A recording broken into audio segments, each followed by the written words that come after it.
Bismillahirrahmanirrahim. Assalamualaikum warahmatullahi wabarakatuh. Alhamdulillahi rabbil alamin wal 'aqibatu lil muttaqin wa la 'udwana illa 'alal zalimin. Allahumma shalli wa sallim ala sayyidina Muhammad nabiyyina wa habibina wa syafi'ina wa ala alihi wa ashabihi wa man tabi'ahum bi ihsanin ila yaumiddin. سبحانك لا علم لنا إلا ما علمتنا إنك أنت العليم الحكيم اللهم يا مقلب القلوب ثبت قلوبنا وأقوالنا وأفعالنا على دينك وعلى طاعتك وعلى ملة نبيك وحبيبك محمد صلى الله عليه وسلم لا إله إلا أنت سبحانك إنا كنا من الظالمين اللهم اهدنا إلى صراطك المستقيم صراط الذين أنعمت عليهم من النبيين والصديقين والشهداء والصالحين اللهم نور قلوبنا بنور هدايتك كما نورت أرضا بنور شمسك أبدا أبدا برحمتك يا أرحم الراحمين اللهم فقهنا في الدين وعلمنا التأويل واهدنا إلى صراطك المستقيم رب اشرح لي صدري ويسر لي أمري واحلل عقدة من لساني يفقه قولي رب يسر ولا تعسر بالتمم الخير أما بعد. Yang berbahagia Tuan Imam seluruh ahli jawatankuasa masjid, pegawai masjid dan anak-anak yang mengepalai menjadi imam, anak mamduh kita bersama dengan adiknya, bekas anak murid. Dan apabila sebut cerita Ramadan ni, ada 2-3 benda lah tak boleh lupa pengalaman bersama-sama dengan anak murid ni. Banyak cerita, banyak kisahnya. Yang maknanya alhamdulillah boleh tengok, boleh jumpa lagi masih anak-anak murid berada di tengah-tengah masyarakat. Baru ni pergi di Masjid Negeri Shah Alam, ada jadi imam di sana, alhamdulillah, bekas anak murid. Pergi di Tanah Rata Cameron Highland, imam satu adalah bekas anak murid. Pergi di Puncak Alam, satu pusat Islam besar, masjid besar di Puncak Alam sana, juga ada 3 orang anak murid yang bertugas di sana, alhamdulillah. Inilah ruang peluang dan terima kasih pihak masjid yang telah membuka ruang. Kadang setengah-setengah masjid ni tok imam dia tu kira dia apa, dagang udah boleh tongkat lah nak jadi tok imam.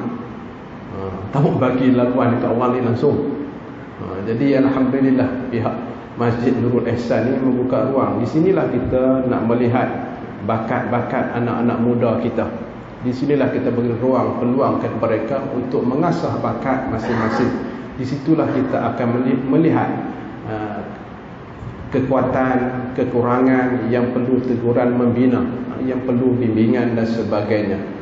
Alhamdulillah juga anda teringat apabila tengok mamduh jadi tok imam ni, teringat kawan-kawan abang-abang dia. Anda bisa rendam dalam ayam, dalam kepala 6 orang. 6 orang tuan-tuan rendam. Masuk dengan jubah-jubah ni lah. Tapi khatam Quran 2 juzuk. Khatam Quran 2 juzuk seorang. 6 orang jadi dapat malam tu dapat kerana 12 juzuk lah. Rendam dalam ayam. Pasal apa? Nakal. Nakal pasal apa? Kita selepas tarawih ni kita ada tadarus. Kebetulan malam tu anak keluar di luar, anak balik. Balik pergi tengok depa. Tengok, bilang tak cukup. Tak apa, bilang tak cukup. Pergi tengok dua ada serama. Tu anak wakman masuk, depa nak buka baju, nak kata jangan buka baju. Turun dengan jubah-jubah tu, pegang Quran. Duduklah ayat sampai sekat ni. Seorang 2 juzuk. Hak yang duduk biasa baca biasa seorang 1 juzuk je, tapi dengan sebab nakal depa tu 2 juzuk. Alhamdulillah tuan-tuan, jadi orang. 5 ke Mesir, tamat pengajian, 1 ke UKM. Inilah proses yang kami proses tuan-tuan. Bukan satu perkara yang mudah. Nak melahirkan seseorang tuan-tuan, tengok jadi tok imam di depan saja. Tapi tak tahu hak sebelum tu nak proses, nak buang. Nak kita kata nak buang berbagai-bagai berbagai-bagai. Faham saja macam-macam. Sebab persekitarannya tidak membantu, tuan-tuan. Alhamdulillah. Ni kalau mereka dengar, tengok live ni, mereka akan gelak kahwat. Sejarah mereka takkan lupa. Tapi tak, maknanya mereka tak pernah marah ke anak. Raya mai ke rumah. Mai, bukan setakat mai, mereka buat mai anak bini mereka. Cuma kita taklah cerita sejarah pak mereka tu. Nak boleh jadi teratur pun.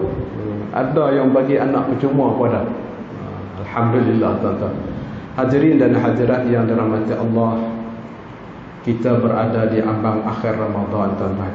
Anda sempat tulis belakang, tengok tadi soft sampai 5 soft. Cuma anda pun rasa takut, bimbang, tuan-tuan. Selepas berpisah Ramadan, boleh tahan separuh pun tak apa dah. Ya, separuh pun tak apa dah. Inilah mengharapkan. Kita kena rasa takut, bimbang juga.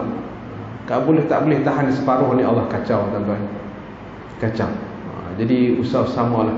Sebenarnya biarlah macam mana kita Ramadan, kita menghidupkan Ramadan, kita menghidupkan malam-malam selepas Ramadan.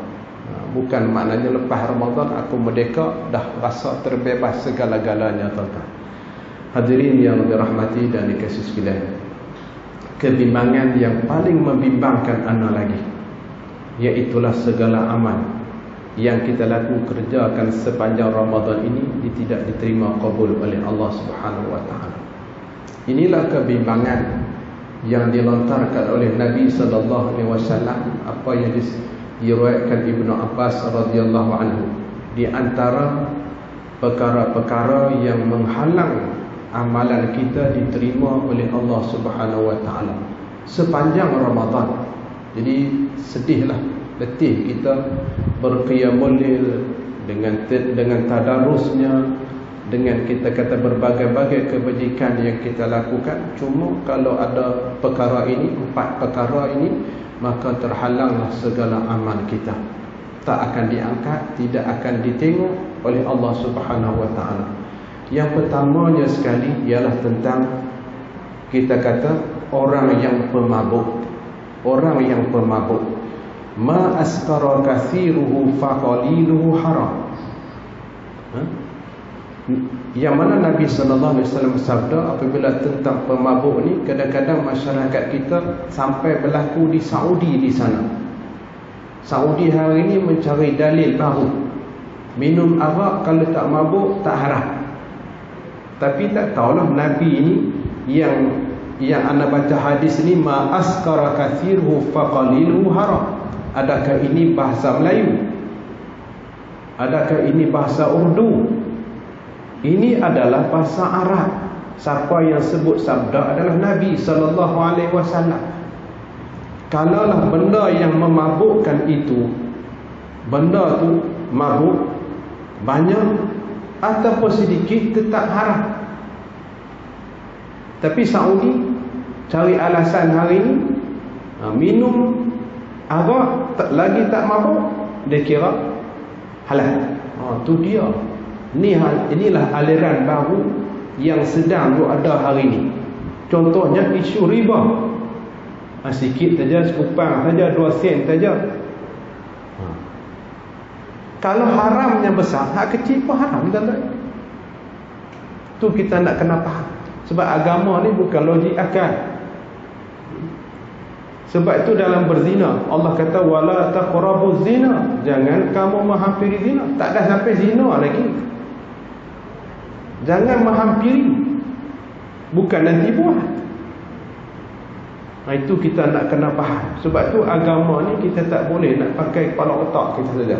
Pandulah kepada Al-Quran, pandulah kepada hadis Nabi. Jangan bernafsukan dengan nafsu kita. Cuma dalam keadaan kita takut bimbang lagi, kita ialah apabila habisnya Ramadan, kita hari ini iblis syaitan yang duduk di dasar laut sana sedang meronta. Tak sabar dah nak keluar daripada, nak rungkaikan ikatan yang ada ni. Sebab mereka rasa kecewa. Mereka berusaha untuk menyesatkan anak cucu Nabi Adam ni 12 bulan, 11 bulan, duk kerja siang malam nak memastikan menambahnya ahli neraka. Tiba-tiba pada bulan Ramadan ini Allah menjanjikan pelebusan dosa. Allah menjanjikan dengan nama-nama yang terpadam pada pintu neraka Allah Subhanahu Wa Taala. Sudah pastilah mereka ini tak akan rasa senang hati. Dia akan berdendam, dia akan rasa sangat-sangat kecewa dengan tawaran-tawaran Allah tentang itqum minan nar, tentang maghfirah, pengampunan daripada Allah Subhanahu Wa Taala, ma taqaddama min dzambi. Doa kita kata dosa yang kita sedar dan kadang-kadang kita tak sedar. Dan mereka akan bekerja. Ini yang kita bakal kita peroleh tentang kita kata atqum minan nar, terpadam pada pintu neraka. Dan mereka terus bekerja. Dia bukan maknanya lepas kecewa tu dia akan pecut lagi. Ayat yang dibaca oleh imam tadi, ayat kita kata janganlah kamu menjadi saudara kepada syaitan. Innal mubadzirina kanu ikhwanasy syayatin. Ini kita takut ni. Dalam kita nak merayakan hari ni, nak main 2-3-4 hari, seronok nak sambut raya, tiba-tiba kita secara tak langsung jadi saudara syaitan. Macam mana jadi saudara syaitan? Membazir. Beli kuih raya sampai kita kata sampai naik berkulat. Tempah kek raya sampai naik berkulat. Berdosa tak? Berdosa. Sia-sia ni. Sia-sia kita beribadat sepanjang Ramadan. Jadi berhati-hatilah. Sebab pembaziran itu adalah saudara syaitan. Kita harap kita yang duk main masjid ni kena berhemah di sini. Dalam nak jamu kenduri pun berhemah di sini. Sebab jangan ikut nafsu. Ikut nafsu. Seronok pakat tengok kawan tu buat 2-3 kuih berbagai-bagai, kita pun nak lawan. Tak perlu nak berlawan di sini. Biar pergi dia menang tak apa. Jadi ingat kepada peringatan Allah. Jangan kita termasuk golongan yang menjadi saudara kepada syaitan. Hadirin yang dirahmati Allah Subhanahu Wa Taala. Perkongsian bagaimana tentang perkara yang pertama yang tidak akan diangkat oleh Allah Subhanahu Wa Taala, segala amal kita akan ditapis. Ni kita doa ada hari ni tuan-tuan ni. Malaikat sedang menulis mencatat. Himpun sampai akhir Ramadan akan dibawa ke langit Allah Subhanahu Wa Taala. Sebelum nak dibawa akan ditanya soal, ditapis penapisan yang terakhir. Itulah Jibril alaihi salam. Malaikat Jibril mengepalai ketua segala malaikat turun ke bumi dalam merayakan bulan Ramadan, memberi tugasan para malaikat. Bahkan malaikat sendiri minta izin kepada Allah nak turun ke bumi. Tiba-tiba ahli bumi ni buat lebih kurang, buat tak bersungguh-sungguh, sangat-sangat rugi. Malaikat di langit minta turun di bumi. Tiba-tiba kita duduk di bumi ni tak bersungguh-sungguh, tak, kita kata tak pulun sungguh-sungguh untuk mengaut kelebihan yang ada pada Ramadan, sangat-sangat rugi. Cuma dalam kita duk raut ambil semua tu, malaikat catat, tulis rekod apa semua tu, masuk rakam apa yang duk rakam ni, malaikat rakam semua. Cuma sebelum nak naik ke langit, Jibril tanya dulu. Tengok apa tolong cek, tengok benda ni ada tak ada.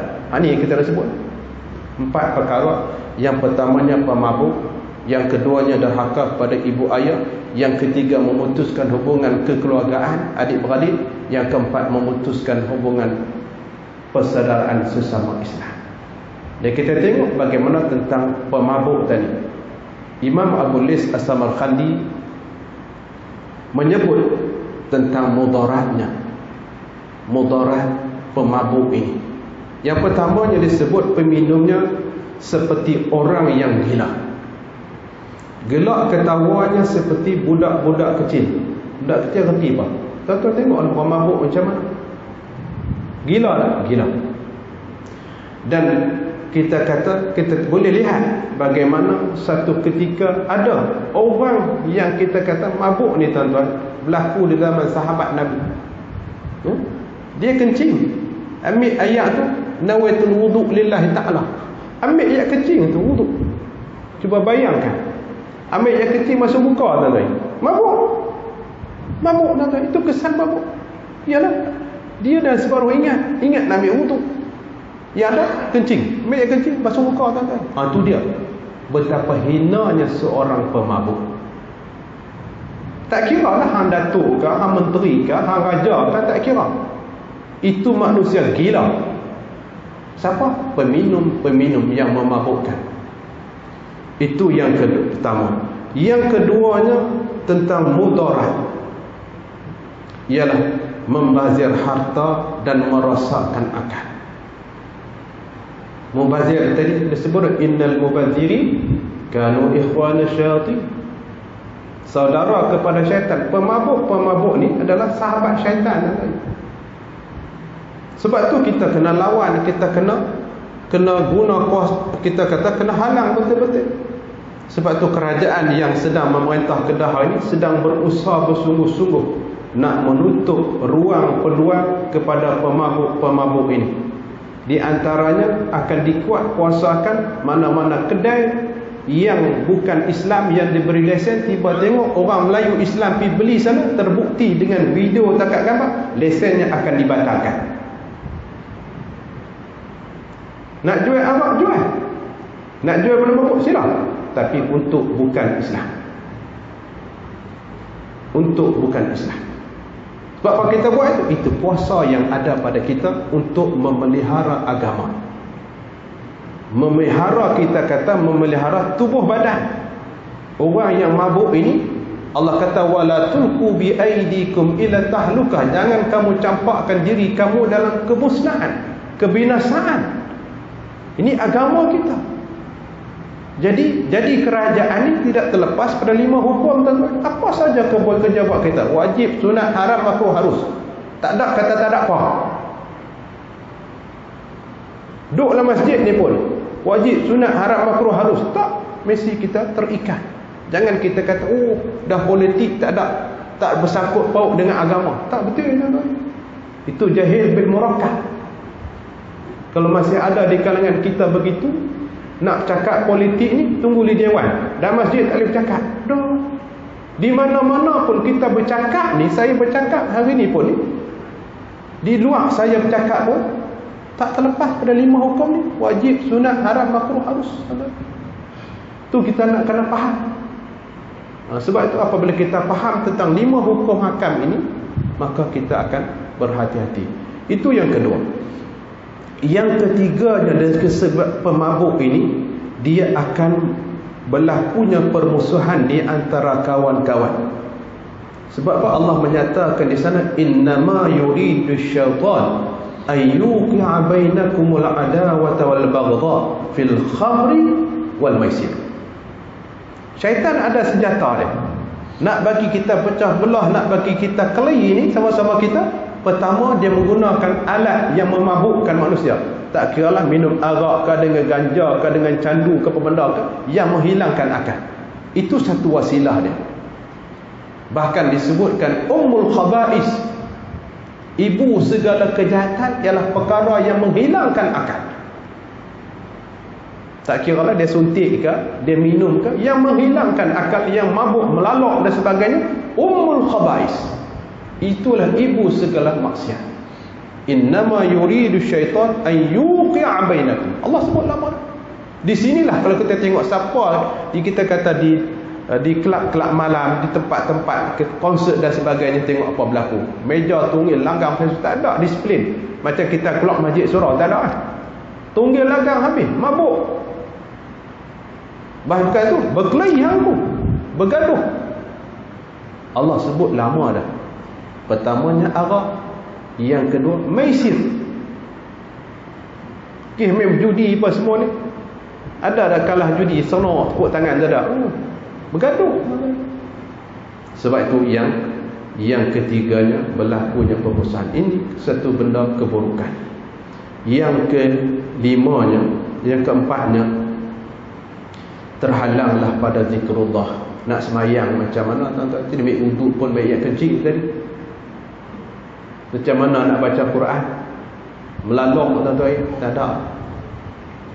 Anak bini pun tak kenal tuan-tuan. Macam mana nak ingat Allah Subhanahu wa taala? Wal a'yadzu billah, wal a'yadzu billah, tuan-tuan. Yang kelimanya mendorong, membawa kepada berzina, membawa kepada cerai isteri dan sebagainya. Apa sedap? Marah kat bini, cerai bini. Sedangkan dia dalam mabuk dan sebagainya. Ni nampak. Dan kita boleh tengok ni apa yang berlaku dalam masyarakat kita apabila suami penagih dadah dan sebagainya. Kami ada anak-anak daya, anak yatim.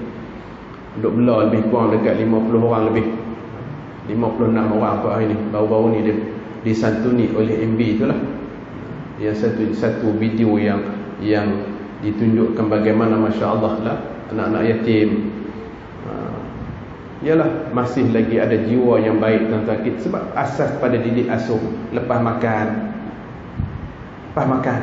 ialah dijamu oleh catering dan sebagainya. Tapi budak-budak ni ambil pinggan tinan bagi elok tuan-tuan pun tak buat macam tu ingat. Kadang-kadang disedia tong sampah pun tak tahu lah tong sampah lagi.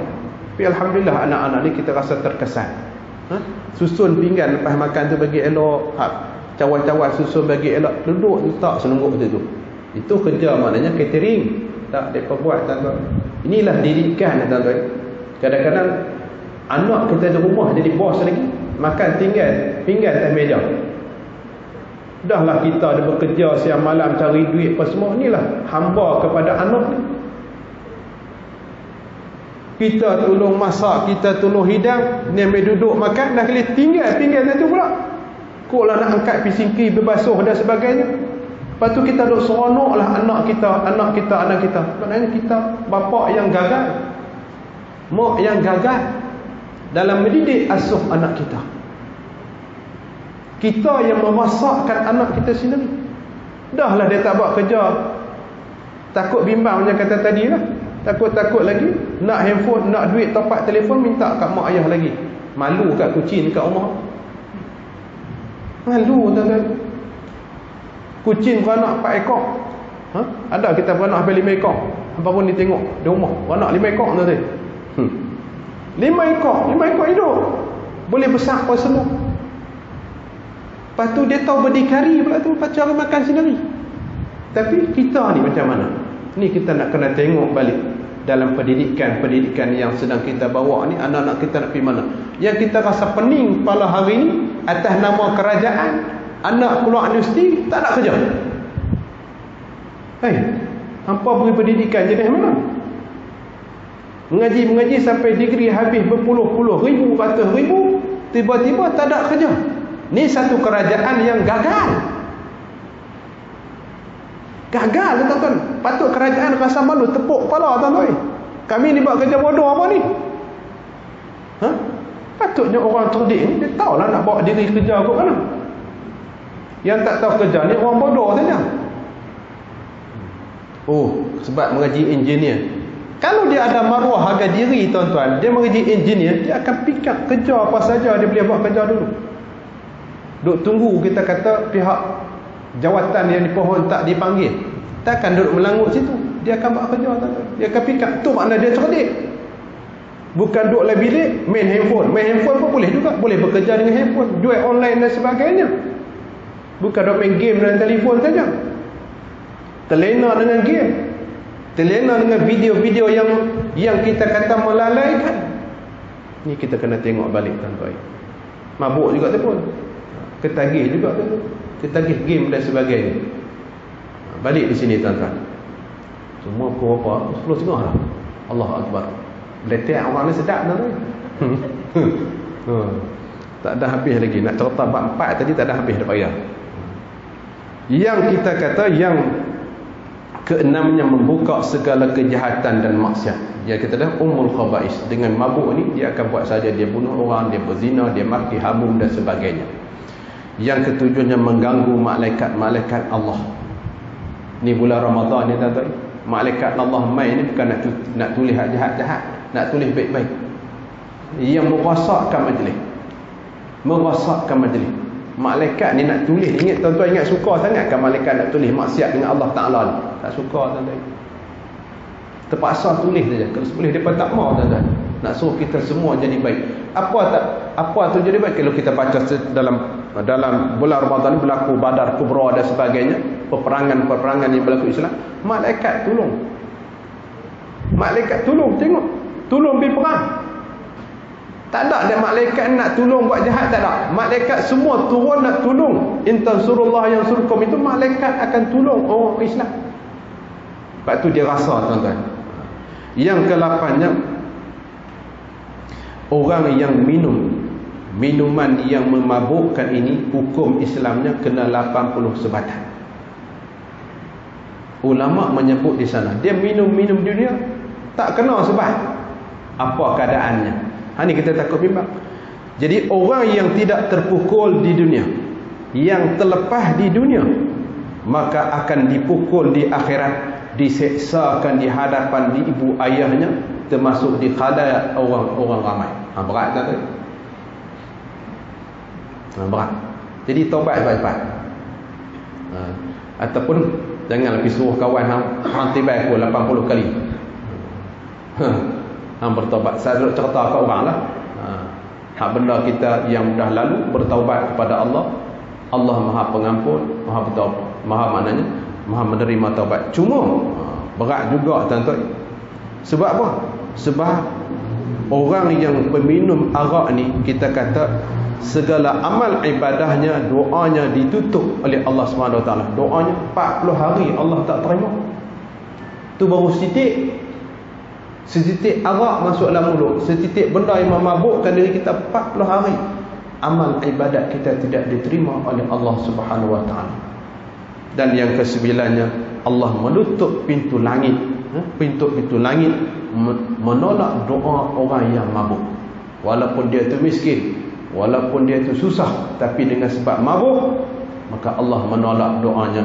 Dan yang ke-10-nya, dikhawatir, ditakut bimbang, dia mati dalam keadaan mati yang kita kata wal'ayazubillah, mati dalam keadaan tidak beriman dengan Allah Subhanahu Wa Taala, berkelahi bergaduh, bumbang-bumbang, kena bunuh waktu tu, tuan-tuan, dalam keadaan mabuk.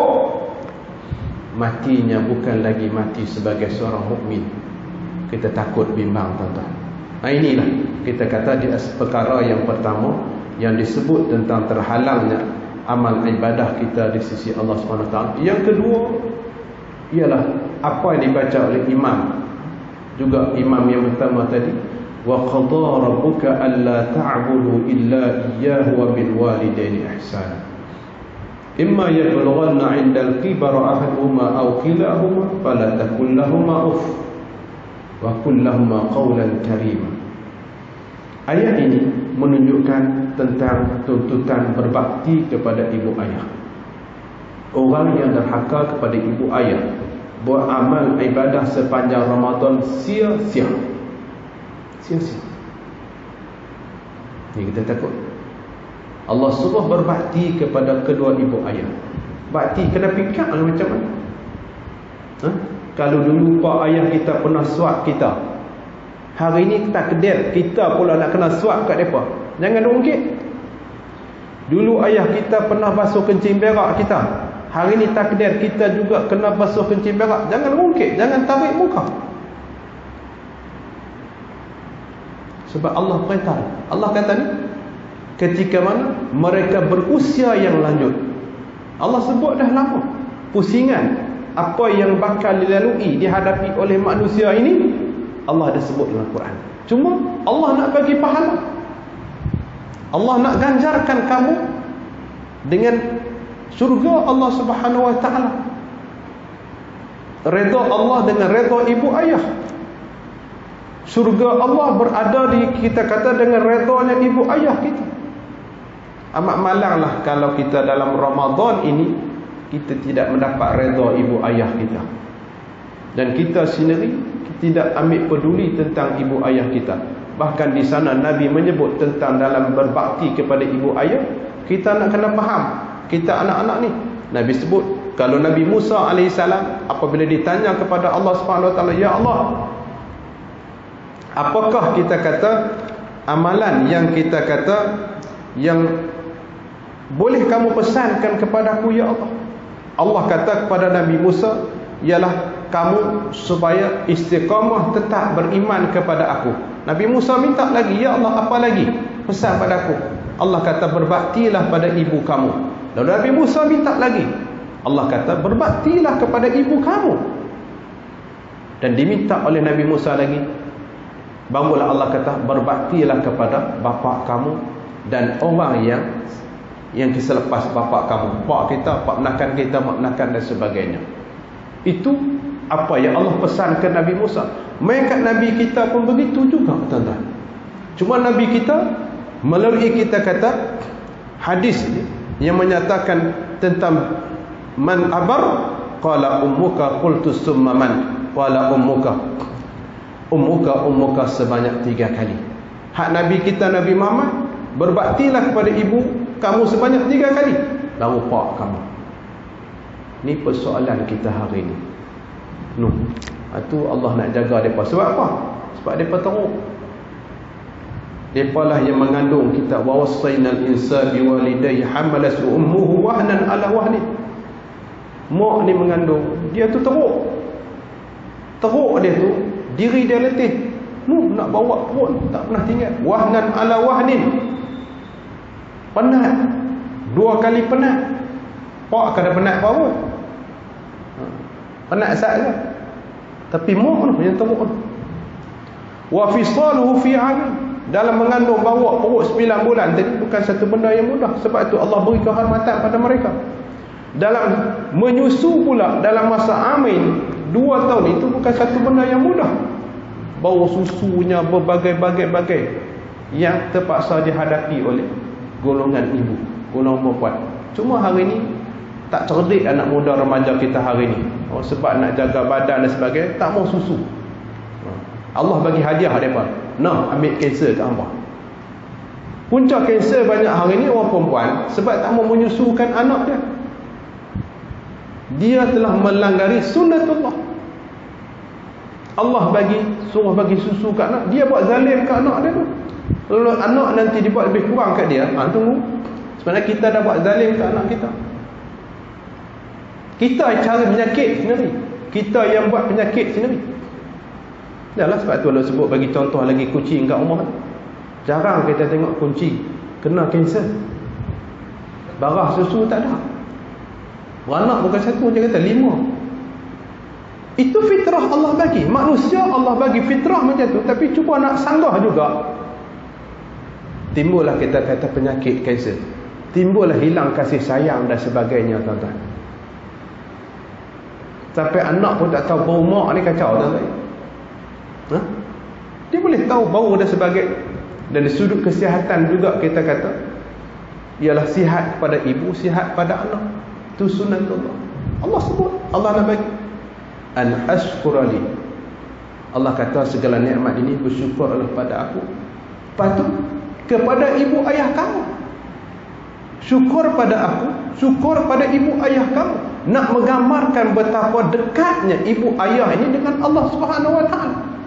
Berbakti kepada ibu ayah ini adalah satu tuntutan yang sangat-sangat berat. Jadi kita tanya, tengoklah bulan Ramadan ni apa bakti kita kepada ibu ayah kita. Kena tengok, tuan-tuan.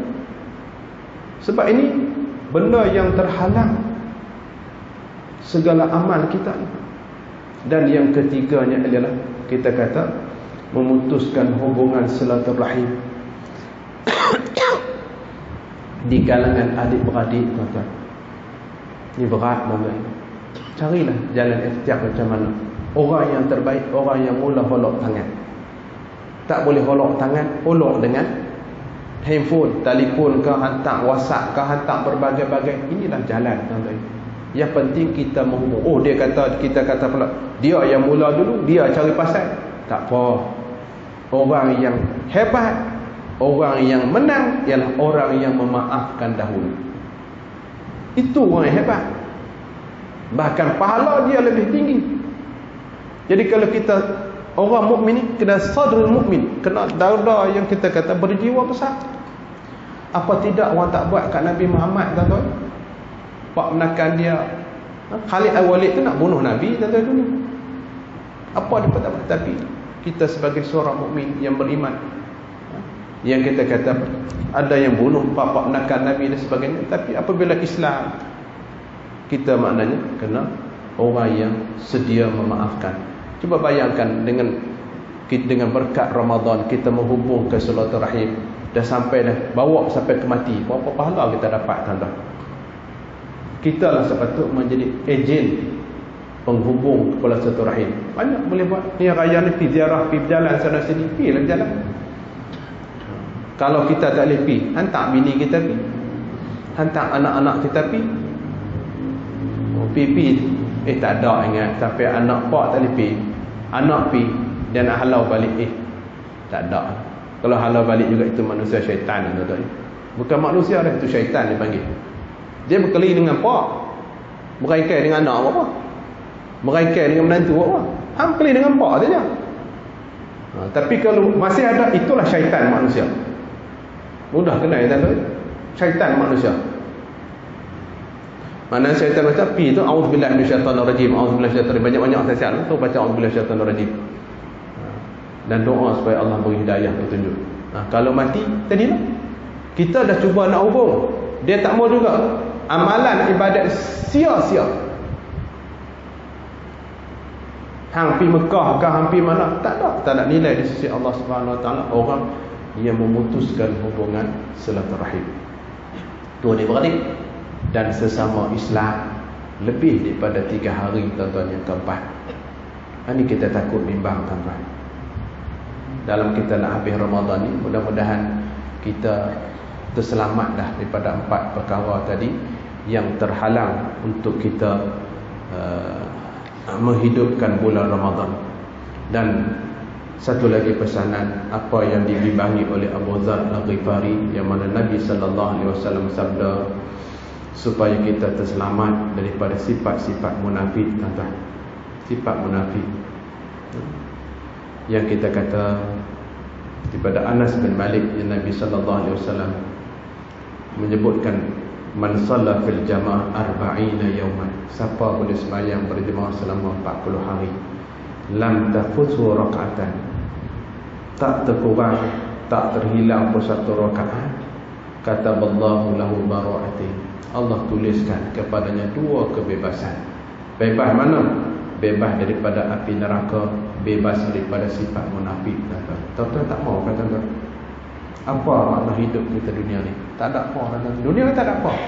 Ni ditawarkan, siapa boleh jaga sembahyang 40 hari. Kita kata 40 yawman, 40 hari.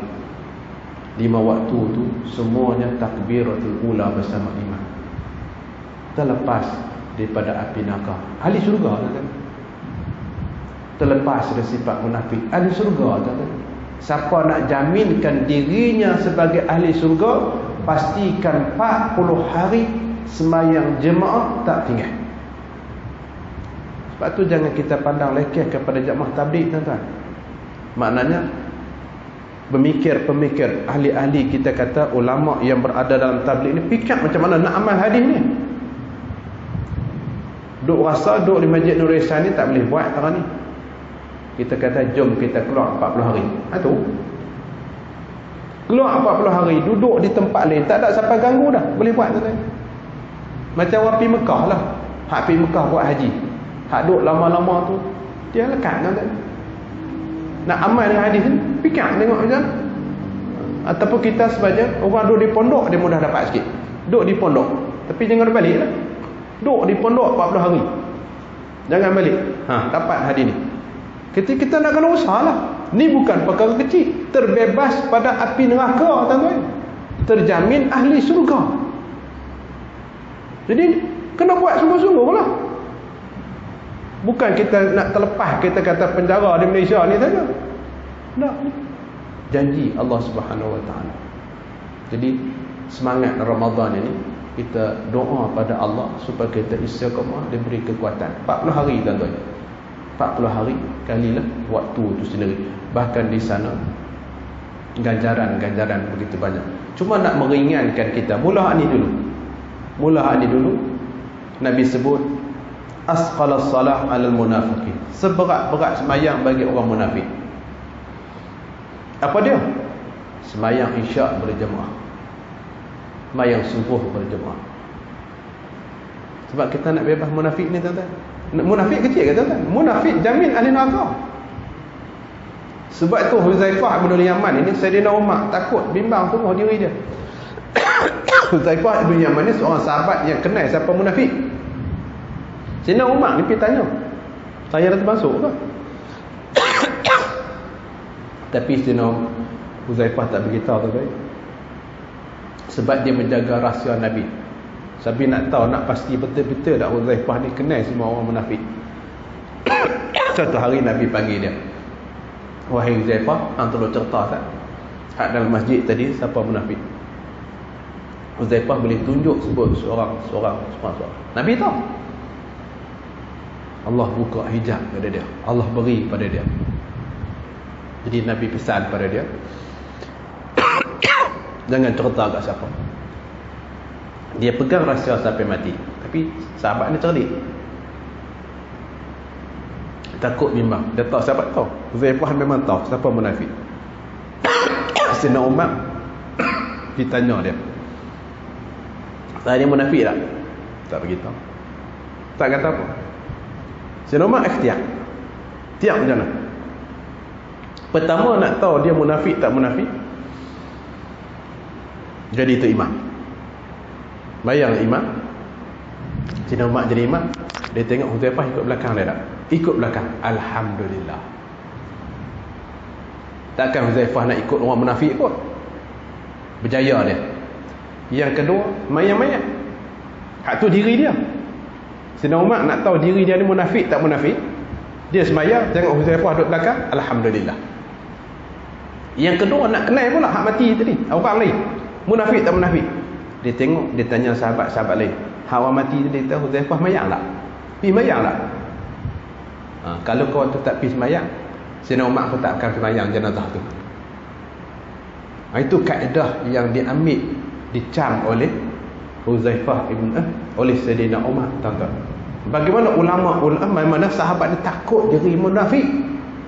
Ni kita nak bebaskan munafik, mayang isyak berjemaah, mayang subuh berjemaah, tuan-tuan.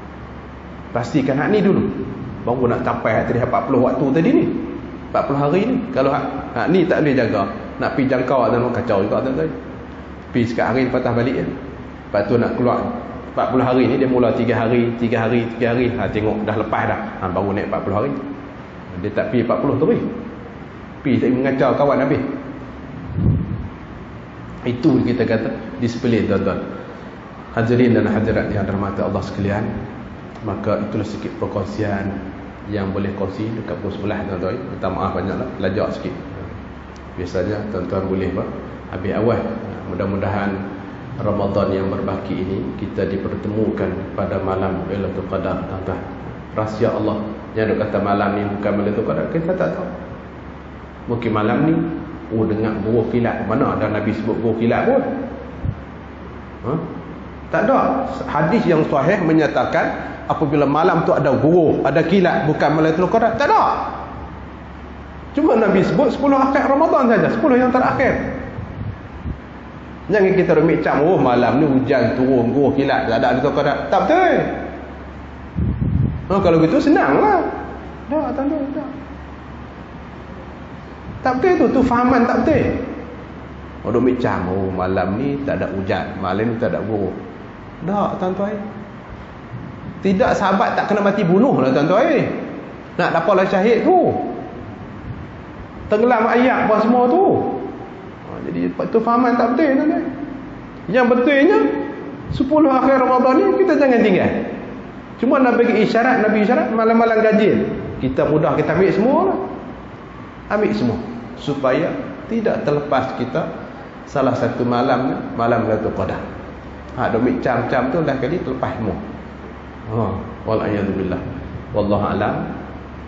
Yang baik itu daripada Allah, lemah kurang daripada anda sendiri.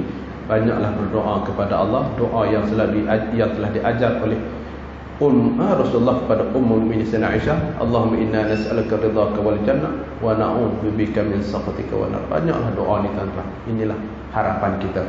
A'udzubillahi minasyaitonir rajim. Bismillahirrahmanirrahim. Alhamdulillahil alamin. Allahumma faqihna fid din wa 'allimna ta'wil wa hdina ila siratal mustaqim. اللهم أرنا الحق حقا وارزقنا اتباعه وأرنا الباطل باطلا وارزقنا اجتنابه اللهم إنا نعوذ بك من علم لا ينفع من قلب لا يخشع من نفس لا تشبع من عين لا تدمع من لا استجاب له ربنا عليك توكلنا وإليك أنبنا وإليك المصير اللهم اجعلنا من أهل القرآن اللهم اهدنا بهداية القرآن اللهم أدخلنا الجنة بشفاعة القرآن اللهم ارزقنا بليلة القدر اللهم ارزقنا بليلة القدر ربنا آمنا بما أنزلت واتبعنا الرسول فاكتبنا مع الشاهدين اللهم آمين آمين والحمد لله رب العالمين من عمل صالحا فلنفسه ومن أساء فعليها وما ربك بظلام للعبيد وبالله التوفيق والهداية السلام عليكم ورحمة الله وبركاته